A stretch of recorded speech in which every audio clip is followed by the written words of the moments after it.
अस्सलामु अलैकुम रहमतुल्लाह। उम्मीद कि आप सब खैरियत से होंगे। जहांगीर सर एक बार फिर आप तमाम लोगों का अल इस्लाम चैनल पर तहे दिल से शुक्रिया अदा करता है। साथियों और 12वीं क्लास, 10वीं क्लास, 9वीं क्लास, 11वीं क्लास के तालिब इल्म जो तैयारी कर रहे हैं, आपसे मेरी गुजारिश है कि आप अपने आप को लग जाइए। बहुत कम टाइम है इस भीड़ से अलग होने के लिए। आप अभी लग रहा होगा कि मैं अपने गांव में अकेला हूं, अभी लग रहा होगा कि मैं सब कुछ तैयारी ठीक ठाक कर रहा हूं, मुझे अच्छा मार्क्स मिल जाएंगे। लेकिन जब आप एग्जाम सेंटर पर जाएंगे तो वहां पे भीड़ देखेंगे तो आपका अकल दंग रह जाने वाला है। क्यों? इसलिए कि अब तक आप गांव में 10, 20, 5 लोगों को देखा पढ़ते हुए, लेकिन वहां जब आप जाएंगे सेंटर पर तो आपको लगेगा कि मैंने क्या किया है। फिर आपके वहां पर दिमाग बिल्कुल स्थिर सा हो जाता है कि न जाने कौन से क्वेश्चंस आएंगे, कैसे आएंगे। लेकिन यकीन मानिए, कामयाब वही शख्स होता है जो उस भीड़ को रौंदता है। एक कहा जाता है ना कि अगर आप थोड़ी देर के लिए कोई आदमी ओंग लेता है इस भीड़ में, तो पीछे इतनी ज्यादा भीड़ है कि आपको रौंदता हुआ, कुचलता हुआ आगे बढ़ जाएगा और आप वहीं के वहीं रह जाएंगे। इसलिए इस भीड़ में ओंगना भी नहीं है। एक बात बिल्कुल याद रखिए, हमेशा ओंगना भी नहीं है। यानी पूरे तरीके से जब भी आप तैयारी के लिए बैठिए, पढ़ने के लिए बैठिए, तो पूरे अपने आप को यकजहती के साथ, ईमानदारी के साथ पढ़ने की कोशिश कीजिए, जिससे कि हम बेहतर कर सकें। उर्दू हो या मैथमेटिक्स हो या साइंस हो या इंग्लिश हो या कोई भी और चैप्टर हो, हिंदी हो, सारे के सारे सारे सब्जेक्ट अपने जगह पर एक मकाम रखता है। जितना देर आप साइंस मैथ को पढ़ते हैं, उतना ही देर आपको हिंदी इंग्लिश को भी पढ़ना पड़ेगा, उर्दू को भी पढ़ना पड़ेगा, क्योंकि ये मास को बढ़ाता है आगे की तरफ, फिर आपको नॉलेज भी देता है। तो मान लीजिए अगर आपको मैथ में 80 नंबर आया और आपको अगर उर्दू में 95 नंबर आ गया, तो आपका ये क्या हुआ? टोटली मार्क्स को ऊपर किया ना, बढ़ाया आपको। तो इस पर ख्याल रखना है कि बच्चे ऐसे क्या करते हैं कि वो शुरू शुरू में नहीं पढ़ते हैं और लास्ट में चाहते हैं किसी तरह पास कर जाएं। आप पास तो कर जाएंगे, लेकिन नॉलेज कहां से लाएंगे आप? नॉलेज को लीजिए पहले, बहुत टाइम है अभी। जब थ्योरी पढ़ेंगे ना, जब थ्योरी का वीडियो सुनेंगे, किताब पढ़ेंगे, तो ऑब्जेक्टिव्स अपने आप होंगे। आपको रट्टा मारने की कोई जरूरत नहीं है। खासकर मेरे चैनल पे मैं आपसे वादा करता हूं कि 50 में 50 ऑब्जेक्टिव आपका होना है सही। बस मेरा थ्योरी क्लास आप लीजिए, 50 में 50 ये मेरी गारंटी है जी। बस मेरे साथ आप चलते रहिए। चलिए, तो हम बढ़ते हैं आज की दुनिया में, 10वीं उर्दू की दुनिया में 10वीं क्लास में हम लोग हैं। और 10वीं क्लास का तीसरा चैप्टर है, वो है आपका कमर जहां की।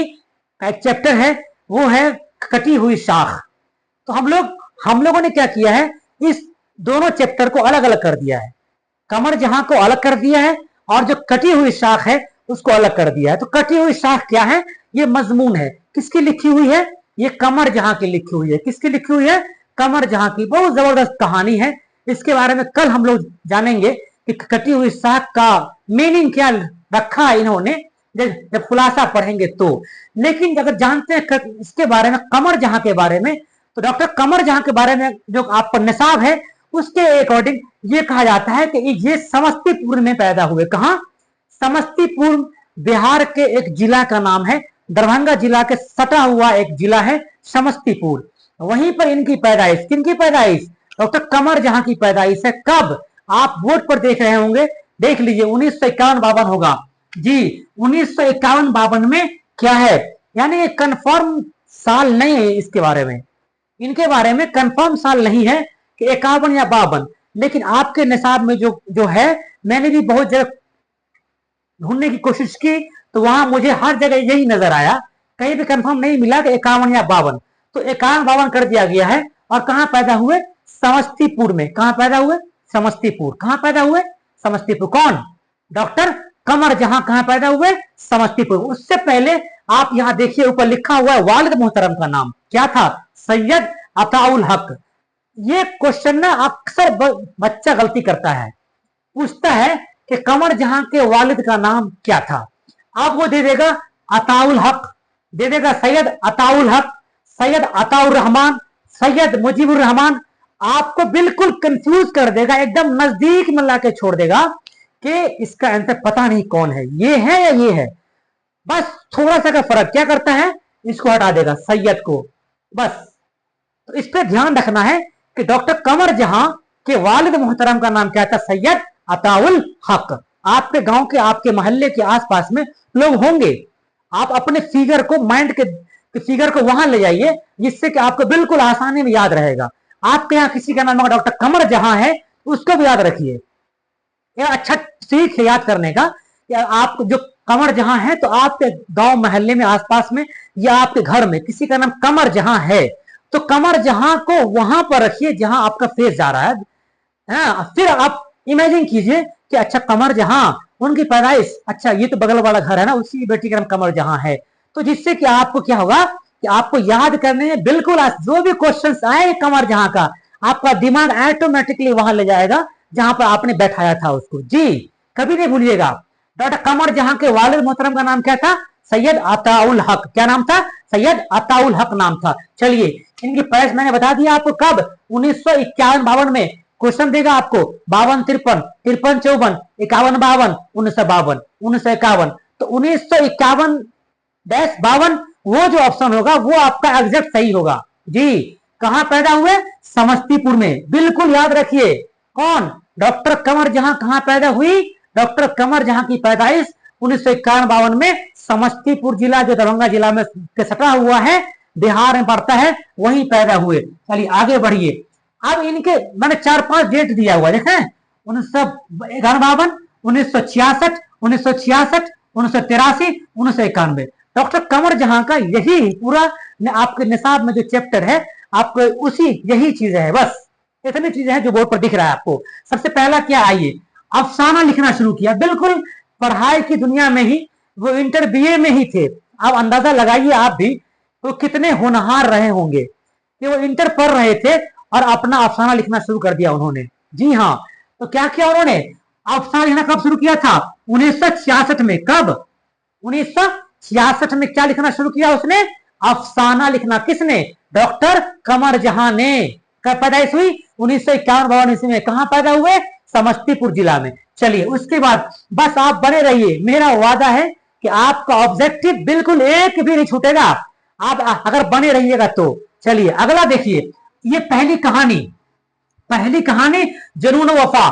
क्या है, जुनून वफा, बोलिए, जुनून वफा किसकी कहानी, डॉक्टर कमर जहां की, डॉक्टर कमर जहां की। क्या, जुनून वफा, जुनून वफा क्या है, ये पहली कहानी है, पहली कहानी है। कौन सी, जुनून वफा। कौन सी, जुनून वफा। कौन सी, जुनून वफा। कौन सी कहानी, जुनून वफा।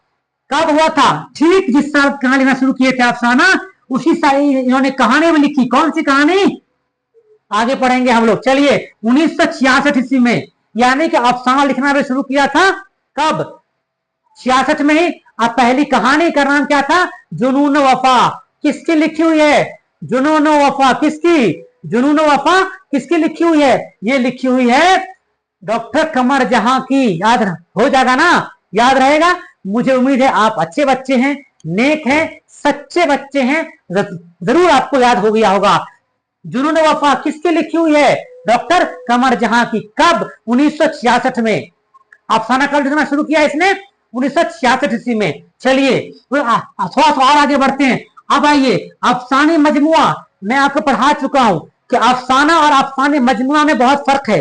अफसाना कहते हैं एक अफसाना को, और अफसाना की मजमुआ कहते हैं कि बहुत सारे अफसाना उस अफसाने के अंदर होता है। इसका मतलब यह हुआ कि चारागर क्या है, चारागर क्या है, अफसानवी मजमुआ है। इसका मतलब यह हुआ कि इस चारागर के अंदर बहुत सारे अफसाने होंगे। जी, समझ गया बात। चलिए आगे बढ़िए, क्या है, अफसानवी मजमुआ, मतलब अफसाना एक को, और अफसानी मजमुआ, इसका मतलब है कि इस अफसाने के अंदर भी बहुत सारे अफसाने को ला करके रखा गया है। एग्जाम्पल ले लीजिए आप, आपका एक किताब है दरख्शां, उस किताब के अंदर 30-32 चैप्टर्स हैं, है ना। ठीक ऐसे ही एक अफसानी मजमुआ चारागर नाम रखा, और इस चारागर के अंदर बहुत सारे अफसाने होंगे। ठीक है, चलिए ये कब हुआ? अफसाने मजमुआ चारागर। चारागर कब? देख लीजिए 1966 में क्या लिखना शुरू किया? अफसाना। पहली कहानी कब लिखा इसने? 66 में। कौन सा? जुनून वफा। और 1983 में आइए क्या लिखा इन्होंने? चारागर। कब? ये क्वेश्चन बहुत पूछता है एग्जाम में कि चारागर किसकी लिखी हुई है। और ये क्या है? अफसाना है? नॉवेल है? दास्तान है? नहीं है ना। क्या है? अफसानवी मजमुआ है। जी हाँ। और ये चारागर कब कब शाये हुआ था? 1983 में। कब? 1983 में। चारागर किसकी?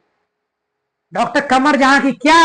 अफसानवी मजमुआ है। चलिए एक और है अफसानी मजमुआ। क्या है? अजनबी चेहरे। अजनबी चेहरे क्या है? अजनबी चेहरे क्या है? अजनबी चेहरे क्या है? अजनबी चेहरे। अजनबी चेहरे क्या है? ये भी एक अफसानवी मजमुआ है। क्या है ये? अफसानवी मजमुआ है। क्या चीज? अजनबी चेहरे क्या है? अफसानवी मजमुआ है। ये कब शाये हुआ था? अजनबी चेहरे कब शाये हुआ? 1983 में।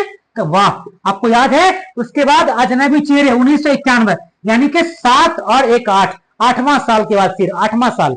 83 में क्या? चारागर। और 91 में क्या? अजनबी चेहरे। दोनों ऊपर नीचे है, याद रखने की मुझे उम्मीद है शायद आपको याद हो भी गया होगा कि चारागर कब? 83 में। अजनबी चेहरे 91 में, है ना। पहली कहानी कौन सी? जुनून वफा कब? 1966 में। तो 66, 83, 91 यही तो है इसकी कहानी बस। 1991 में इसकी पैदाइश है और 86 में, सॉरी 66 में जुनून वफा, 83 में अजनबी चेहरे, सॉरी चारागर, और 91 में क्या है? अजनबी चेहरे। यही 3 आपको सिस्टमेटिक में याद रखना है कि 66 में जुनून वफा कहानी शाया किया था। 1983 में क्या शाया किया इन्होंने? चारागर। और फिर 1991 में क्या हुआ? अजनबी चेहरे। ये हो गया। अब आइए, इनका एक महानामा था जो एक महीने में एक बार निकलता था। ये यही चीज कौन सा? देखिए यहां लिखा है पटना से। ये कौन? ये जुनून वफा जो था ये महानामा था, यानी कि महीने में एक बार निकलता था। कहां से? पटना से निकलता था। कहां से निकलती थी ये? पटना से निकलती थी। चलिए आगे बढ़िए। अब अफसाने मजमुआ आइए। एक और है, एक यहां तो है ये मजमुआ, एक यहां भी था, यादे नगर। क्या है? यादे नगर। याद रखिए इसको। अफसाने मजमुआ, चारागर, अजनबी चेहरे और यादे नगर। क्या था? यादे नगर। यादे नगर। यादे नगर। याद रखिए इसको। यादे नगर। जैसे कोई आदमी जाता है ना कहीं पर घूमने के लिए तो कहता है कि मैं फला जगह गया था, मुझे बहुत अच्छा लगा, मुझे बहुत याद है, कभी नहीं भूलेंगे, है ना। तो वैसे ही यादे नगर किसका? कमर जहां का। यादे नगर। अब ये क्या? ये भी क्या है? अफसानवी मजमुआ है। 3 हुआ। कौन कौन सा बताइए एक बार, आप खुद से बताइए। एक है अजनबी चेहरे, एक है चार चेहरा, क्या है? सॉरी चारागर। क्या है? चारागर। एक है अजनबी चेहरे। क्या है? अजनबी चेहरे। एक क्या है? अजनबी चेहरा। और एक क्या है? यादे नगर। ये तीनों किसकी लिखी हुई है? ये तीनों लिखी हुई है डॉक्टर कमर जहां की। क्या है ये? अफसानवी मजमुआ है। चलिए अब देखिए तनकीदी तसानीफ, यानी कि कुछ किताबें इन्होंने जो दूसरे लोगों की किताबें थी उन पर तनकीद करके भी निकाला, उनकी गलतियों को ढूंढ करके निकालना, है ना। उनके किताबों को, उनके किताबों के जो कमियां हैं उसको निकाल करके रख देना। और वो क्या लिखा? मेयार। क्या लिखा? कौन सी किताब लिखी उन्होंने? मेयार। और एक है हर्फ आ गई। क्या है? एक हर्फ आ गई, हर्फ आ गई। और एक है आपको मेयार। ये दोनों क्या है? इनकी तनकीदी तसानीफ है। ये क्वेश्चन अक्सर ये भी पूछता है बिहार बोर्ड में कि डॉक्टर कमर जहां की 2 तनकीदी किताबों का नाम लिखें। यह क्वेश्चन पूछेगा आपसे कि डॉक्टर कमर जहां की 2 अफसानवी मजमुओं का नाम लिखें। तो 3 आपको याद रहेगा ही रहेगा, बिल्कुल आसानी से उसको 2 आप उसमें लिख सकते हैं। कौन कौन सा? चारागर है और अजनबी चेहरे और एक यादे नगर। ये तीनों क्या है? अफसानी मजमुआ है। और तनकीदी किताब जो 2 है उनका वो कौन कौन सा है? एक मेयार है। क्या है? एक मेयार है। और एक है हर्फ आ गई। क्या है? हर्फ आ गई। ये पटना यूनिवर्सिटी में एडमिशन ले लिए और वहीं पर से एमए किया उन्होंने, वहीं पीएचडी की। ठीक है। कौन? डॉक्टर कमर जहां ने। उर्दू में इन्होंने क्या किया कि पटना यूनिवर्सिटी से ही उर्दू में पीएचडी किया, फिर वहां मतलब एमए करके फिर उसका पीएचडी कर ली उन्होंने, और फिर बहुत बड़े उर्दू दुनिया में अपना नाम कमाया, बहुत शोहरत कमाई इन्होंने उर्दू की दुनिया में। तो ये चंद चीजें थी किसके बारे में, डॉक्टर कमर जहां के बारे में। डॉक्टर कमर जहां के बारे में इससे ज्यादा आपके निशान में कुछ भी नहीं है। रही बात इसका सवाल जवाब, तो आप बिल्कुल निश्चिंत रहिए, मैं बहुत जल्द आपका सवाल जवाब लेकर के सामने आने वाला हूं, इसका ऑब्जेक्टिव लेकर आने वाला हूं। वैसे ऑब्जेक्टिव मेरा अपना मानना है कि अगर मेरा सब्जेक्टिव क्लास आप कर लेंगे तो मुझे उम्मीद है कि आपको ऑब्जेक्टिव तलाश करने की कोई जरूरत नहीं पड़ेगी। बस पूरे ध्यान से लगा करके आप जब भी खोलिए अपने टैब को या मोबाइल को, तो जरूर पूरे ध्यान से पढ़िएगा। मुझे उम्मीद है कि आपको ऑब्जेक्टिव एक बार में, एक झटके में आपको आ जाएगा। जी हाँ, ये मेरा वादा है, ये मेरा दावा है, इसलिए मैं कह रहा हूं आपसे, क्योंकि मेरा पढ़ाने का अलग अंदाज है, मैं अलग तरीके से आपको याद कराते चलता हूं, जिससे कि आपको एक बार और रिवीजन कर लेंगे जब लास्ट में आप, तो दोबारा आप भूलेंगे नहीं, और 50 में 50 ऑब्जेक्टिव आपको आना है, ये मेरी गारंटी है। बस मेरे साथ आप चलिए, धीरे धीरे आगे बढ़िए, बिल्कुल एकदम। आपने देखा लाला मजनू फिल्म, देखा है ना, देखा होगा आपने, क्या होता है उसमें, दीवानापन होता है और कुछ नहीं होता है। मोहब्बत में पागल होता है, होती है दोनों। बस ऐसे ही आपको किताब के प्रति आपको पागलपन छा जाना चाहिए। आपके दिमाग में 24 आवर, 24 घंटा नशा घूमना चाहिए किताब का। आपको लगे कि हम हमेशा किताब के इर्द गिर्द में घूम रहे हैं, तब जाकर के लोग अच्छे बनते हैं। उस दिन मैंने कहा था ना आपको कि अगर कोई इंसान सूरज की तरह चमकना चाहता है तो पहले वो सूरज की तरह जलना सीखे, है ना। इसलिए पहले मेहनत कीजिए, खूब मेहनत कीजिए, क्या घूमना क्या फिरना, बहुत जिंदगी बाकी है, ये पहली सीढ़ी है। कामयाब हो जाइए अच्छे तरीके से। अपने वालिदैन को गिफ्ट दे दीजिए कि देखिए आप क्या कह रहे थे, मैंने अच्छा करके ला के दिखा दिया, उससे फख्र होता है ना, होगा। तो मुझे उम्मीद है कि आप मेहनती बच्चे हैं, जरूर मेहनत करते होंगे, ये मेरा हमें उम्मीद है आपसे। तो मैं आज आपको पढ़ाया मैंने कमर जहां के बारे में, और कल हम लोग पढ़ेंगे फिर इसी का चैप्टर, मजमून है कटी हुई साख। बड़ी अच्छी कहानी है, बहुत दिलचस्प कहानी है। कोई उसमें एक इंसान होता है, एक शौहर होता है, बीवी, जो बीवी भी घर पे होती है, और शौहर दूसरे मुल्क में पैसा कमाता है, पैसा तो बहुत कमा लेता है, लेकिन उस पैसे का क्या वैल्यू, इस पैसे से दोनों खुश ना हो सके, है ना। तो बहुत सारी चीजें उसके अंदर दिखाई गई है कटी हुई साख के अंदर। तो कल हम फिर लेकर के आ रहे हैं एक वीडियो आप सबके लिए, बस बने रहिए, आगे चलते रहिए धीरे धीरे। वक्त बहुत करीब आ रहा है, मुझे लग रहा है कि 7-8 महीने बाकी है, इसलिए अपने आप को अब दिन में मत काउंट कीजिए, टाइम को अपने आप को आप घंटे में काउंट कीजिए कि मेरा कितना घंटा बाकी है। अब इंशाल्लाह मुझे उम्मीद है कि आपको ये वीडियो जरूर अच्छा लगा होगा। अगर मेरा ये वीडियो अच्छा लगा है तो मैं आपसे गुजारिश करता हूं कि मेरे वीडियो को अपने दोस्तों में शेयर कर दें, लाइक कर दें और सब्सक्राइब कर लें, इसलिए कि जब मेरा अगला वीडियो आए तो आपको नोटिफिकेशन पहुंच जाए और आराम से आप उसको पढ़ सके। खुदा हाफिज।